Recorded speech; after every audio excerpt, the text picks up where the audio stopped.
രണ്ടാഴ്ച കൊണ്ട് ഒരു കമ്പനിയുടെ ഓഹരി വില 44% ഇടിയുക അത് അസാധാരണമാണ്. എന്നാൽ കല്യാൺ ജുവലേഴ്സ് ഓഹരികൾക്ക് അതാണ് സംഭവിച്ചത്. തൃശൂർ ആസ്ഥാനമായ കമ്പനിയുടെ ഈ ഇടിവ് മലയാളികൾ ഏറെ ശ്രദ്ധാപൂർവമാണ് നോക്കിക്കാണുന്നത്. കല്യാണിന് എന്തുപറ്റി? ജനുവരി 2-ന് ഓഹരി വില 794.60 രൂപ എന്ന റെക്കോർഡിലെത്തിയിരുന്നു. എന്നാൽ ഇപ്പോൾ 439 രൂപ. കമ്പനിയുടെ വിപണി മൂല്യം രണ്ടാഴ്ച കൊണ്ട് 82,000 കോടി രൂപയിൽ നിന്ന് 46,058 കോടിയായി കുറഞ്ഞു. എന്നുവെച്ചാൽ ചോർന്നു പോയത് 36,000 കോടി.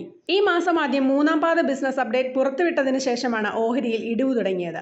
ഇതിനിടെ മ്യൂച്വൽ ഫണ്ടുകൾക്ക് കൈക്കൂലി വാഗ്ദാനം ചെയ്തതായ ആരോപണങ്ങൾ ഉയർന്നതും തിരിച്ചടിയായി. പ്രൊമോട്ടർമാരും അസറ്റ് മാനേജ്മെന്റ് കമ്പനിയും ഇത് തള്ളിക്കളഞ്ഞെങ്കിലും ഓഹരി ഉണർവിലേക്ക് എത്തിയില്ല.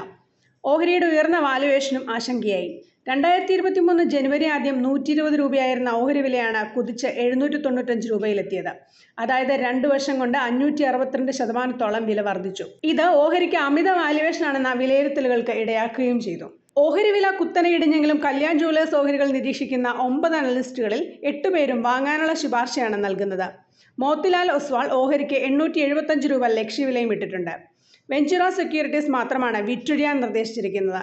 ലക്ഷ്യവില 692 രൂപയായി കുറച്ചിട്ടുമുണ്ട്. ജനുവരി 30-ന് കമ്പനി മൂന്നാം പാദഫലങ്ങൾ പ്രഖ്യാപിക്കും.